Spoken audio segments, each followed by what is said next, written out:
Sun pictures கலாநிதி மாறன் பெருமையுடன் வழங்கும் தனுஷ் இயக்கி நடிக்கும் ராயன் 26 முதல் திரையரங்குகளில். Mad Rapid, India's finest audio wearable brand.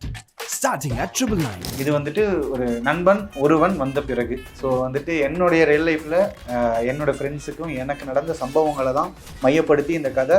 ஒரு கேரக்டர் அவர் சொல்கிறப்பே தெரிஞ்சிச்சு இது அவர் தான் அப்படின்னு. நான் அதை சொல்லிட்டேன்.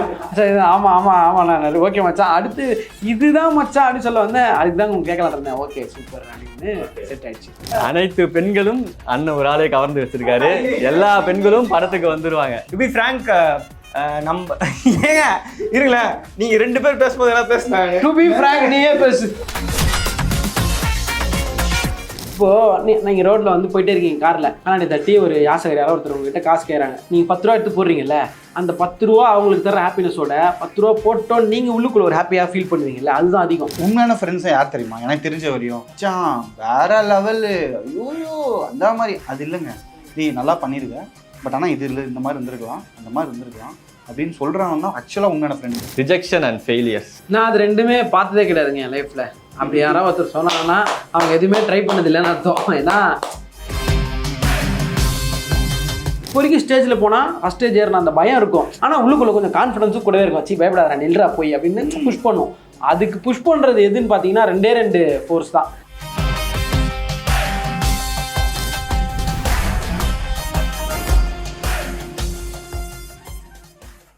எனக்கு மிர்ச்சி விஜய் அண்ணா வந்து ரொம்ப பிடிக்கும். ஒரு ஆக்டராகவும் சரி, ஒரு லிரிக்ஸிஸ்டாகவும் சரி, அவர் என்ன பண்ணாலுமே நாங்கள் ரசித்து பார்ப்போம். ஆனால் அண்ணன் மேலே வந்து ஒரு பெரிய ஒரு ரெஸ்பெக்ட், பெரிய ஒரு மரியாதை எப்போ வந்துச்சு அப்படின்னா, ஒரு ஷோவில் லாரன்ஸ் சார் வந்திருக்கும் போது சொன்னாங்க, நீங்கள் வந்து நிறையா குழந்தைகளை வந்து படிக்க வச்சுக்கிட்டு இருக்கீங்க அப்படின்னு சொல்லி. அது அந்த ஒரு பார்த்ததுக்கப்புறம் ரொம்ப எமோஷ்னலாகவும் ஃபீல் ஆச்சு. ரொம்ப ரெஸ்பெக்டும் உங்கள் மேலே இன்னும் அதிகமாகிட்டே போச்சு. ஆனால் அந்த உதவி பண்ணுற மனசு வந்து நிறையா பேருக்கு வராதுன்னு. அப்படி இல்லைங்க, எல்லாருக்கும் அந்த மனசு இருக்குது, எல்லாருக்கும் பண்ணணுன்ற ஆசை இருக்குது. அந்த வீடியோ பார்த்துட்டே கூட நிறைய பேர் நமக்கே மெசேஜ் அனுப்புகிறாங்க. ஸோ எல்லாருக்கும் அந்த ஆசை இருக்கும், மனசு இருக்கும். நான் ஃபஸ்ட்டு இது சேனலில் வர்றப்போ நான் என்ன சொன்னேன்னா, இது நம்ம பர்சனலாக பண்ணுறது, இது வரக்கூடாதுங்க அப்படின்னு ஃபஸ்ட்டு சொன்னேன். ஆனால் அதுக்கப்புறம் திருப்பி அது ரெண்டாவது அவங்க பண்ணதுக்கு ரீசன் என்னன்னா, ஃபஸ்ட்டு இந்த வீடியோ வந்ததுக்கப்புறம் நம்ம எந்த ஒரு ஹோமுக்கு சப்போர்ட் பண்ணுறோமோ அந்த ஹோமுக்கு ஸ்ரீலங்கா, மலேசியா, கனடா, துபாய், இங்கே இருக்க நம்ம தமிழர்கள் எவ்வளோ பேர் இருக்காங்கல்ல, அவங்க பையனோட பர்த்டேவை வந்து அந்த ஹோமில் செலிப்ரேட் பண்ணி, செலிப்ரேட் இன் த சென்ஸ் அந்த குழந்தைங்களோட சேர்ந்து அவங்க ஹாப்பியாக இருக்க மாதிரி, அவங்க முன்னாடி நம்ம கேக் வெட்டி நம்ம ஃபேமிலியோட இருக்கோம் அந்த மாதிரி இல்லாமல் அவங்க சந்தோஷப்படுத்துகிற மாதிரி என்னென்ன விஷயங்கள் அதெல்லாம் பண்ணிவிட்டு, அங்கேருந்து ஈவிபி என்னைக்கு ஷூட்டிங் நடக்குதுன்னு சேனலுக்கு கேட்டு ஈவிபி வந்துலாம் சொல்லிட்டு போவாங்க. அதெல்லாம் கேட்கும்போது செம்ம இமோஷனல், அவ்வளோ ஹாப்பியாக இருக்கும். அப்போது ஒரு மாதிரி ஒரு பிளாட்ஃபார்மில் அது தெரியும் போது, அது அப்படி வருதுன்னு நினைக்கும் போது ரொம்ப சந்தோஷமாக இருக்கும். அது எனக்கு ஒரு பெரிய கனவு இருக்குது, அதில் நான் ஒன்று பண்ணணும் அப்படின்னு. என்னால் முடிஞ்ச அளவுக்கு, என் சக்திக்கு முடிஞ்ச அளவுக்கு நிறைய விஷயங்கள் பண்ணிட்டுருக்கேன். அதை தாண்டி இப்போ வேறு யாராவது சில பேர் வந்து கேட்டாங்கன்னா கூட, நாங்கள் உங்களுக்கு அனுப்புகிறோம் நீங்கள் பண்ணுங்கன்னா நான் என்ன பண்ணிவிடுவேன், எனக்கு அனுப்புறதுங்க டேரெக்டாக யாருக்காவது அந்த டைமில் ஒரு ஹெல்ப் தேவைப்படும்ல, கரெக்டாக நான் ஐடென்டிஃபை பண்ணி ஜஸ்ட் லிங்க் பண்ணி விட்டோனாலே அது ஒரு பெரிய சப்போர்ட் தான். ஒரு பிரிட்ஜாக இருந்தால் போதும், எல்லா ஹெல்ப்பும் நம்மளே பண்ணணும் அப்படின்றத தாண்டி ஒரு பிரிட்ஜாக இருந்தால் அது இன்னும் நிறைய பேருக்கு ரீச் அவுட் ஆகுன்ற ஆசை தான். இன்னொன்று நம்ம இருக்கிற பிளாட்ஃபார்ம் மீடியான்ற பிளாட்ஃபார்மில் இருக்கும்ல, ஸோ நிறைய பேர் நம்மக்கிட்ட பேசுகிறதுக்கும் நம்ம 4 பேரை பார்க்குறதுக்கும் ஆப்பர்ச்சுனிட்டி இருக்குது. அப்போது சரியான நேரத்தில் லிங்க் பண்ணி விட்டாலே இன்னும் பெருசாக அந்த பிரான்ச் அவுட் ஆகுன்ற நம்பிக்கை இருக்குது. ஸோ அந்த ஒரு ஆசை தான் எனக்கு. அதில் பர்சனலாக ஒரு விஷயம் இருக்குது, இத்தனை பேரை படிக்க வைக்கணும் அப்படின்னு ஒரு ஆசை இருக்குது. அதுக்காக என்னால் முடிஞ்ச எஃபர்ட் போட்டு பண்ணிகிட்ருக்கேன் டெல்லி. ஆனால் இது வேர் இட் ஸ்டார்ட் என்ன இந்த ஒரு ஐடியா, இந்த ஒரு விஷன்? அது இப்போ மீடியாலாம் வரதுக்கு முன்னாடியே டெல்லிங்க ஒரு ஹெச்ஆர் கன்சல்டன்சியில் ஒர்க் பண்ணிருந்தோம். அப்போது ஃபஸ்ட்டு ஒரு 5000 சம்பளம், 5000 அந்த மாதிரி வாங்கிட்டு இருந்தேன். அப்புறம் 8, அப்புறம் 10,000 வாங்க ஆரம்பித்தோம். 10,000 சம்பளம் ஆரம்பிச்சப்போ நான் என் ஃப்ரெண்டு மகேஷ் 2 பேரும் சேர்ந்து சின்னதாக கான்ட்ரிபியூட் பண்ணி 600 தான். அந்த டைமில் அது பெருசு, இந்த டைமில் பெருசு தான். ஆமாம், இவருக்கு தெரியும் அவரை பற்றி.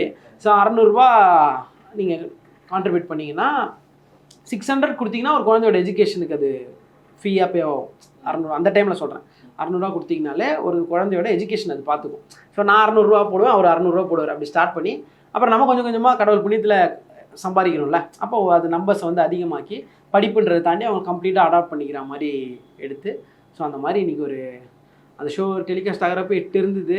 இப்போது நாங்கள் 10 குழந்தைகளுக்கு பண்ணுறோம். ஸோ அதை இன்னும் நிறைய ஆக்கணும் அப்படின்றது ஆசை. ஆனால் அந்த ஒரு ஃபீல் இருக்குல்லண்ணே, அது வந்து ஒரு நிம்மதியான ஒரு ஃபீல் நமக்கு வந்து கொடுக்கும்.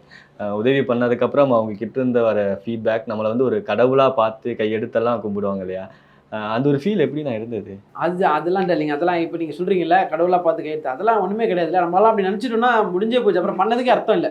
இப்போது நீங்கள் ரோட்டில் வந்து போயிட்டே இருக்கீங்க காரில், ஒருத்தவங்க வந்து கண்ணாடி தட்டி ஒரு யாசகர் யாரோ ஒருத்தர் உங்ககிட்ட காசு கேட்குறாங்க, நீங்கள் 10 ரூபா எடுத்து போடுறீங்கல்ல, அந்த 10 ரூபா அவங்களுக்கு தர ஹாப்பினஸோட 10 ரூபா போட்டோன்னு நீங்கள் உள்ளுக்குள்ள ஒரு ஹாப்பியாக ஃபீல் பண்ணுவீங்கல்ல, அதுதான் அதிகம்.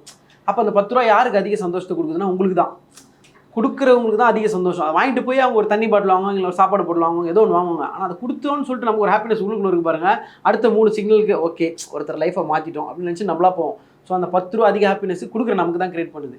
இந்த மாதிரி அவங்க யாராவது போய் பார்த்துட்டு நீங்கள் எனக்கு ரொம்ப இதாக பண்ணிட்டீங்க அப்படிலாம் சொல்லிட்டு இமோஷனலாக பேசிட்டாங்கன்னா கஷ்டமாக இருக்குன்னு சொல்லிட்டு நான் இப்போ வரைக்கும் நேரில் போய் அவங்கள பார்க்காமையும் இருக்கேன். எனக்கு அது 2 விஷயம், நமக்கு அது இமோஷனலாக அதை எப்படி கரெக்டாக ஹேண்டில் பண்ணுறதுன்னு தெரியாது, அவங்க வீடியோவில் பார்க்கும்போதே நம்ம கண் கலங்குது. ஸோ அதனால் முடிஞ்ச அளவுக்கு நான் பார்க்காம என்னால் முடிஞ்சு நான் எவ்வளோ செய்யணும்னு ஆசைப்படுறேனோ அதை செஞ்சுட்டு போய் பார்க்கணும் அப்படின்றது ஒரு ஆசை. இன்னொன்று, நம்ம தான் இவ்வளோ செஞ்சுட்டுவே அப்படின்னு நினச்சோன்னா அப்படி இவ்வளோ நாள் செஞ்சதுக்கு அர்த்தமே இல்லாமல் போய்டும்ல, கடவுளாக அப்படிலாம் இல்லைங்க. பேசிக் தானே. 1 லட்ச ரூபா வாங்கினாலும் பத்தாது, 1 கோடி ரூபா வாங்கினாலும் பத்தாது, 10 கோடி ரூபா வாங்கினாலும் பத்த போகிறது இல்லை. நம்மளால் முடிஞ்ச அளவுக்கு இன்னொருத்தருக்கு செய்ய போகிறோம். அது அது அது பார்க்குறப்போ நம்ம ஃபேமிலிக்கு எப்படி நீங்கள் செய்கிறது வந்து நம்ம கடமைங்க. அப்பா அம்மாவை பார்த்து அது கண்டிப்பாக பண்ணணும். பசங்களோட பேசிக் எல்லாமே நீங்கள் பார்த்துப்பீங்க. அதை தாண்டி நம்மளோட எக்ஸ்டெண்ட் சர்க்கிள் ஒருத்தவங்களுக்கு செய்கிறோம் அப்படின்னா அது சூப்பரில், அது ஈடுனே இல்லைல்ல. ஈசிஆரில் லேண்டோ ஒரு ஓஎம்ஆரில் வீடோ வாங்குறத விட இது பயங்கரமான ஹாப்பினஸ். அப்போ இது பார்த்தா அது செல்ஃபிஷ் தான். இது அவங்க வாழ்க்கையை மாற்றிற கடவுள், நம்ம ஞானி, நம்ம அதெல்லாம் ஒரு மண்ணும் கிடையாது. பயங்கர செல்ஃபிஷ், உதவி பண்ணுறது ஒரு போதை, சரியான போதல்ல. இப்போ யோசிச்சு பாருங்களா, அவங்க 10 பேருக்கு நீங்கள் ஹெல்ப் பண்ணிட்டீங்கன்னு நினச்சின்னு ஏதோ ஒரு நாள் பயங்கர லோவாக இருக்கீங்க, சரி ஓகேடா அந்த குழந்தைங்களையாவது இன்னும் நம்ம வேகமாக பண்ணி இன்னும் நிறைய பண்ணணும்னு ஆசைன்னா ஒரு மோட்டிவேஷன் இருக்குது, ஒரு ஃபோர்ஸ் இருக்குது, அவ்வளோ ஒரு செல்ஃப் சாட்டிஸ்ஃபேக்ஷன் இருக்குது தானே தவிர அவங்க நம்மளை அப்படி பார்ப்பாங்கன்றது என்றைக்குமே அந்த மனநிலையே கிடையாது. அது வரவும் கூடாது நான் நினைக்கிறேன் பர்சனலாக. ஆனால் அடுத்தது வந்து ஹவ் யூ திங்க் அபவுட் அப்படின்னு சொல்லி ஒரு செக்மெண்ட்னு நான் சில வேர்ட்ஸ் எல்லாம் ஒரு 1 வேர்டில் சொல்கிறேன். அதை பற்றி லைக் உங்களோட லைஃப்பில் இந்த மாதிரி என்னெல்லாம் விஷயங்கள்லாம் நடந்துச்சு அப்படின்னு சொல்லி, இல்லை உங்களுக்கு தெரிஞ்சதை வச்சு அப்படியே கனெக்ட் பண்ணி ஒன்று சொல்லுங்கள். அதில் first about 2K love and அவங்க யூஸ் பண்ணுற அந்த ரிலேஷன்ஷிப் டேர்ம்ஸ் எல்லாம் இருக்குல்ல, இப்போ புதுசாக ஏதோ ஒன்று யூஸ் பண்ணுறாங்கல்ல, அதை பற்றி என்ன நினைக்கிறீங்க? 2 பேரும் ஸ்கிப் பண்ணிடுங்க டேரெக்டாக. பென்சிங்ன்றாங்கண்ணே, சிச்சுவேஷன்ஷிப்ன்றாங்க. சிச்சுவேஷன்ஷிப் கேள்விப்பட்டிருக்கேன், இன்ஸ்டாலாம் பார்த்துருக்கேன். சந்தர்ப்ப சூழ்நிலையினால ஒரு காதல் தானே அது, ஓகே. காதலே கிடையாது, காதல் இல்ல, அதான் காதல் மாட்டாங்க, அதான் சும்மாண்ணே, சும்மா சிலாக்கி டும்மா தானே அதுதான். அது அப்போ சிலாக்கி டும்மான்னா சிச்சுவேஷன்ஷிப். உங்களுக்கு என்னெல்லாம் புதுசா படுது, உங்களுக்கு இதெல்லாம் எவ்வளவு கிரிஞ்சா ஃபீல் பண்றீங்க? இந்த கிரிஞ்சுன்ற வார்த்தை தாங்க எனக்கு புதுசா இருக்கு. அதுதாங்க புதுசா போய் இப்போ யாருக்காவது ஏதாவது வரல தெரியல கிரிஞ்சா இருக்கு. டே என்ன கிரிஞ்சிங்க வா, கிரிஞ்சுனா என்ன அதுவே தெரியலன்றாங்க. அப்போ எங்க இன்னொன்னு சொல்லவா, ஒரு சில நேரம் கிரிஞ்சு தாங்க அழகு. இப்போ தவமாய் தவிர்ந்துன்னு ஒரு படம் இருக்கு, பாத்திருக்கீங்களா? பாத்திருக்கீங்களா? அப்படியா?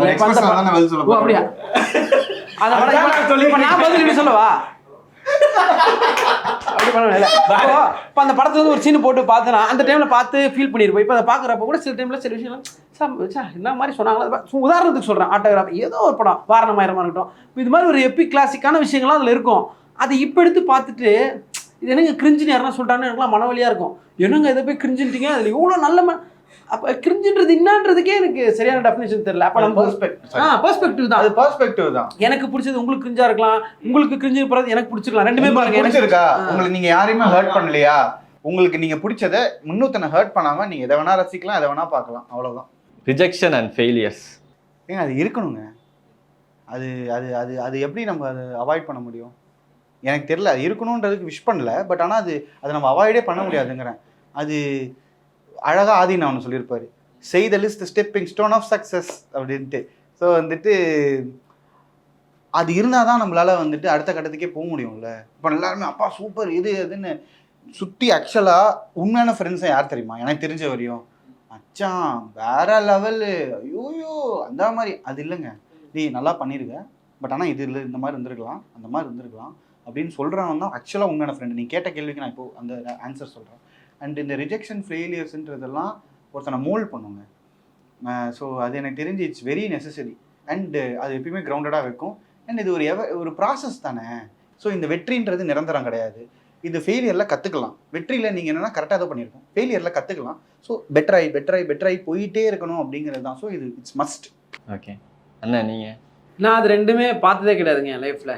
அப்படி யாராவது ஒருத்தர் சொன்னாங்கன்னா அவங்க எதுவுமே ட்ரை பண்ணதில்லைன்னு அர்த்தம். ஏன்னா put yourself into uncomfortable situation அப்படின்னு எப்பவுமே ஒரு விஷயம் யோசிப்போம். இப்போ நம்ம செம்ம கம்ஃபர்டபுளாக இருக்கும் ரேடியோவில் அப்படின்னா, அப்போ ரேடியோவில் நான் வேலைக்கு சேர்ந்தப்போ ரேடியோவே ஃபஸ்ட்டு கம்ஃபர்டபுளாக இருக்குது, அதில் ட்ரை பண்ணே இருப்போம்.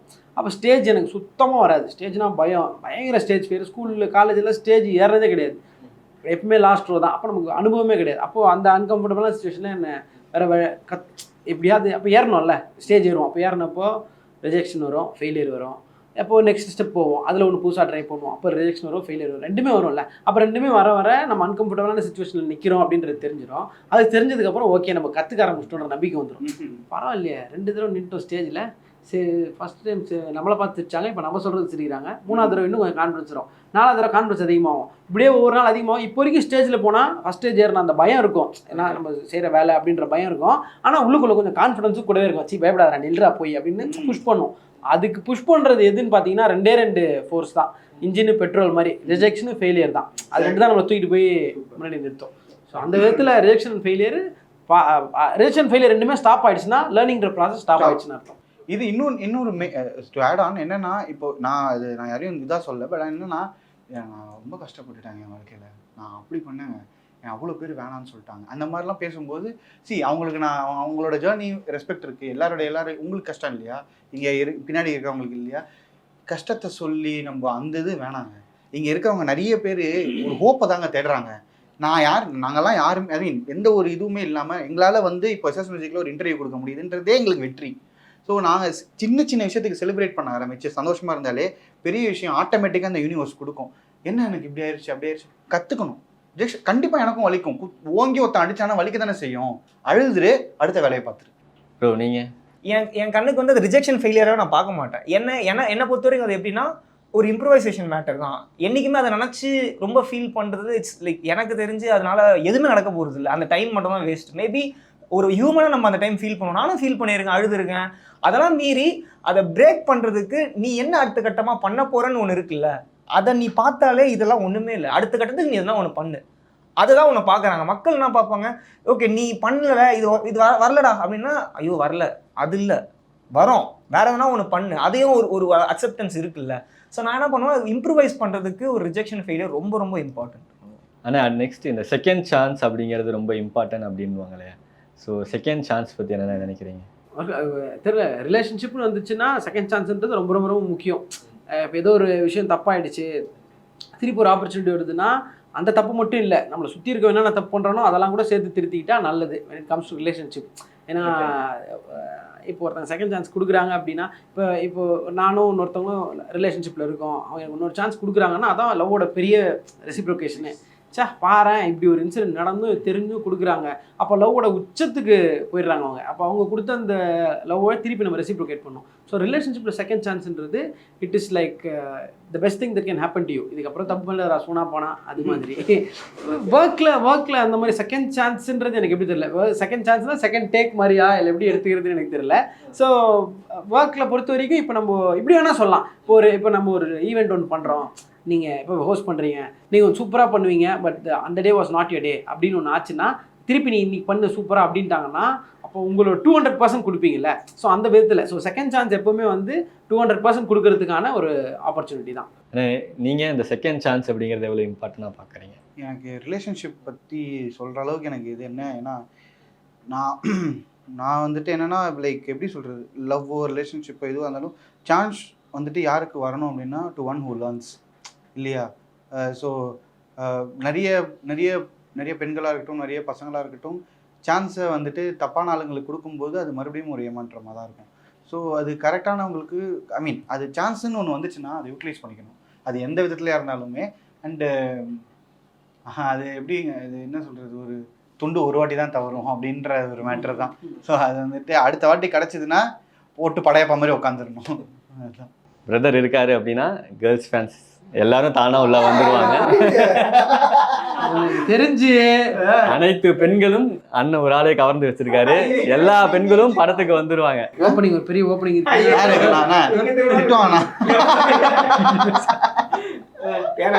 சாரி டார்லிங், அப்போ நான் சொன்ன தப்புன்னா நான் எங்க கிடையாதுங்க, நான் திருப்பி ஃப்ரெஷ்ஷாக சொல்கிறேன். நல்ல விஷயம் தானே, பெருமைப்பட வேண்டிய விஷயம் தானே. ஸோ எப்படிண்ணே நீங்கள் இந்த ப்ராஜெக்ட்குள்ளே வந்தீங்க? ஓகே ப்ராஜெக்ட் குள்ள வந்தது பார்த்தீங்கன்னா ரேப்பா பாரு. ஓகே எப்படி இருந்தாலும் 3 கேர்ள்ஸ் காலேஜில் தூக்கி வந்து இங்கே போட்டு போயிட்டாங்க. அதெல்லாம் இல்லை. டு பி ஃப்ராங்க் நம்ம ஏங்க இருங்களேன், நீங்க 2 பேர் பேசும்போது என்ன பேசுனாங்க? டு பி ஃப்ராங்க் நீயே பேசு. சரி ஓகே, நான் இங்கிலீஷ் வார்த்தையை யூஸ் பண்ணல. இங்கிலீஷ் வாசனையா? நல்ல வாசனை இங்கிலீஷ் யூஸ் பண்ணுறது. ரொம்ப ரோல் ஆகுதுல்ல? யூஸ்வலாக எனக்கு தான் ஆகும், இன்னைக்கு பிரதருக்கு ஆமா, ஆயிருக்கு. ஏன்னா என்ன இவங்க கூட உட்காந்தா மட்டும் தான் நடக்குது. தனியாக இருந்தால் பிபிசியில் நியூஸ் படிப்பாரு. To be frank bullet shot was நல்லா சொல்லுவாங்க. நம்ம யாரும் தெரியும். இல்ல எனக்கு புரியல. ஆக்சுவலி இந்த what I'm trying to say அது மாதிரி ஏதோ சொல்றாரு. நான்லாம் ஷாக் ஆகி பார்த்தேன். ஏன் இப்படி மொத்தமா இது எப்படி பேசவே கிடையாது. சொல்லு. படகுல வந்தது ரொம்ப நன்றி ஆனந்த் ப்ரோ, என்னை சேர்த்ததுக்கு ரொம்ப நன்றி ஆனந்த் ப்ரோ. ஆக்சுவலா ஐயோ இல்லைங்க, to be frank to be ஏங்க வந்துட்டேன் பிடிச்சிட்டேன். இல்லை, ஸோ நம்ம வீடியோ பண்ணுறதெல்லாம் வந்து நிறைய அவர் பார்த்துருந்தாரு. அவர் பார்த்ததை விட அசிஸ்டன்ட் டைரக்டர் ராஜேஷன் இருக்காரு. ஸோ அவர் வந்து அனந்த் ப்ரோ கிட்ட காட்டி இவருக்கிட்ட ஏதோ ஒன்று இருக்குது நீங்கள் பாருங்கன்னு சொல்லி அவர் காட்டியிருக்காரு. அது ஒரு என்னை கூப்பிடும் போதே இல்லை, நான் ரொம்ப கஷ்டப்பட்டு அந்த மீட்டரில் சொல்ல கஷ்டப்பட்டுனா வீடியோ பண்ணும் போதே நமக்கு ஒரு ஃபீல் இருக்கும்ல, நம்மளுக்கு எதனா ஒரு ஆப்பர்ச்சுனிட்டி கிடைக்குமா எங்கன்னா அப்படின்னு. ஒரு மீடியம் அவங்க யூஸ் பண்ணிப்பாங்க. இப்போ ஒருத்தர் யூடியூப் யூஸ் பண்ணுறாங்க, ஒருத்தர் வந்து இன்ஸ்டாகிராம் யூஸ் பண்ணுறாங்க, எதனா அவங்க டேலண்ட் அது மூலிமா வெளில வராதா அப்படின்னு ஒரு ஃபீல் இருக்கும்ல.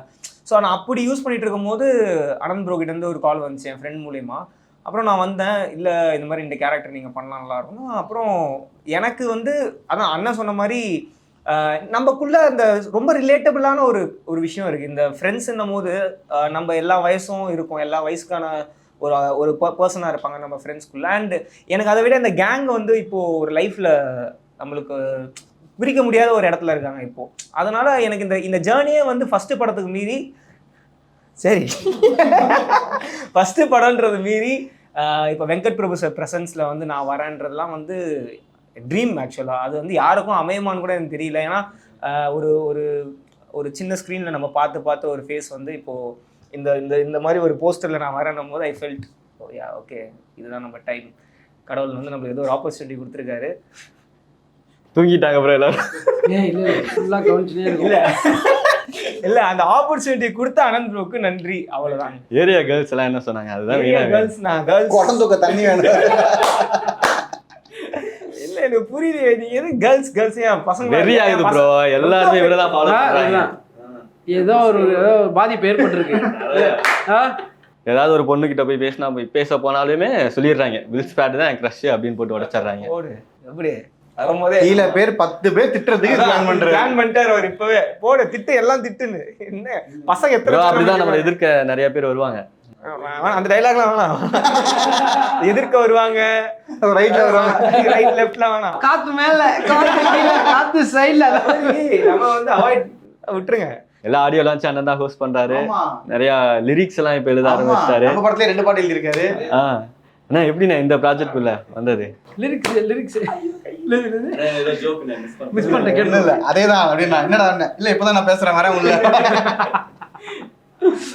சரி, அதான் இந்த படத்துலையும் லிரிக் எழுதுற ஒரு ஆப்பர்ச்சுனிட்டி இருந்தது. அவர் கூப்பிட்டுருந்தாங்க, அப்போ கதை சொன்னாங்க, அப்போ கனெக்ட் ஆகி பாட்டு எழுது தான் ஃபஸ்ட்டு கூப்பிட்ருக்காங்கன்னு நினச்சோம். கதை கேட்குறப்போ சூப்பராக இருந்தது, நம்மளும் ஒன்று பண்ணணுமே நான் ஆசைப்பட்டேன்.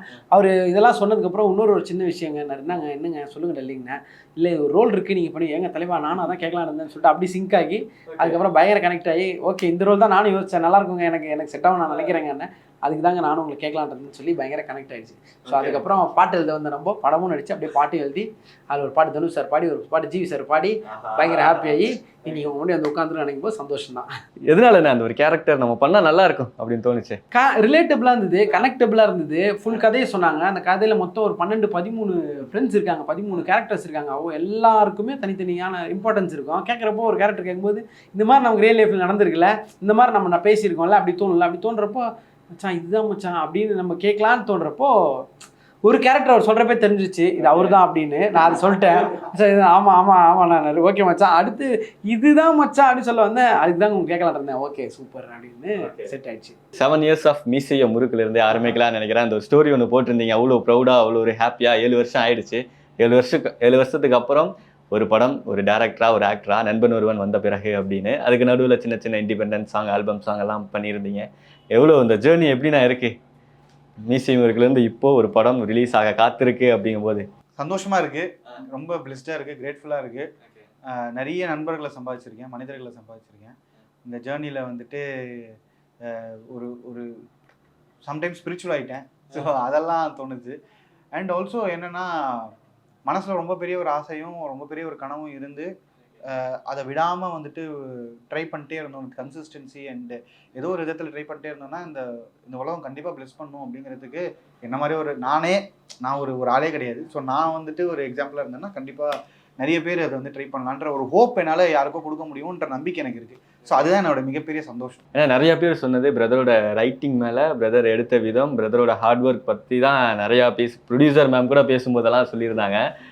எப்படி பிரதர் படம் உருவாகிருக்கு? எதை வச்சு எடுத்திருக்கீங்க? இது வந்துட்டு ஒரு நண்பன் ஒருவன் வந்த பிறகு. ஸோ வந்துட்டு என்னுடைய ரியல் லைஃப்பில் என்னோடய ஃப்ரெண்ட்ஸுக்கும் எனக்கு நடந்த சம்பவங்களை தான் மையப்படுத்தி இந்த கதை நிஜ வாழ்க்கையில் கொஞ்சம் மசாலாலாம் போட்டு அழகாக ஒரு கமர்ஷியல் பேக்கேஜாக ஒரு படமாக பண்ணியிருக்கோம். So I think it will be a neat family feel good entertainer. So இதில் என்னென்னா ஒரு உண்மை இருக்குது, அந்த உண்மை எல்லாருக்கும் டச் பண்ணணும்னு நினைக்கிறேன். அண்டு இது வந்துட்டு ஒரு இப்போது நம்மளை மாதிரி ஆட்கள், அதாவது என்ன ஒரு 1992 ஆரம்பிக்கிற கதை 2024 வரையும் ஒரு 30 வருஷ வாழ்க்கையை ஒரு அழகாக ஃப்ரெண்ட்ஸோட ஒவ்வொரு ஃபேஸ் ஆஃப் லைஃப்லையும் வரவங்களோட அவங்க பார்க்குற மனிதர்களோட சொல்லக்கூடிய ஒரு ஜேர்னி தான் இந்த படம். எங்களுக்கு ரொம்ப பிடிச்சிருக்கு, ரொம்ப நல்லா வந்திருக்கு. நீங்கள் பார்த்துட்டு எங்களை சொல்லுங்கள், நல்லா இருந்ததுன்னா ரொம்ப சந்தோஷம். ஏதாவது தப்புகள் ஏதாவது இருந்தால் திருத்திக்கிறோம். But I am very happy with the process. And பார்த்தவங்க எல்லாருமே ரொம்ப பாசிட்டிவாக பேசிகிட்டு இருக்காங்க. ஸோ அது எங்களுக்கு ரொம்ப பிளெஸ்டாக ஃபீல் ஆகுது. இந்த படத்தோடைய ஸ்ட்ராங் பாயிண்ட்டே எமோஷன்ஸ் தான். ஸோ அந்த எமோஷன்ஸ் எல்லாருக்கும் ஹிட் ஆகுன்ற ஒரு சின்ன நம்பிக்கை எனக்கு இருக்குது. எனவே thank you brother, thank you so much. நிறைய விஷயங்கள் ஷேர் பண்ணிக்கிட்டீங்க படத்தை பற்றி. ஆகஸ்ட் 2 மறக்காம வந்துருங்க, மறக்காம வந்து ஃப்ரெண்ட்ஷிப் வீக்குக்கு வர ஃப்ரெண்ட்ஸ் படம். தேங்க்யூ டார்லிங், உங்களுக்கு பெரிய நன்றி. சன் பிக்சர்ஸ் கலாநிதி மாறன் பெருமையுடன் வழங்கும் தனுஷ் இயக்கி நடிக்கும் ராயன் 26 முதல் திரையரங்குகளில். Mad Rapid, India's finest audio wearable brand, starting at 999.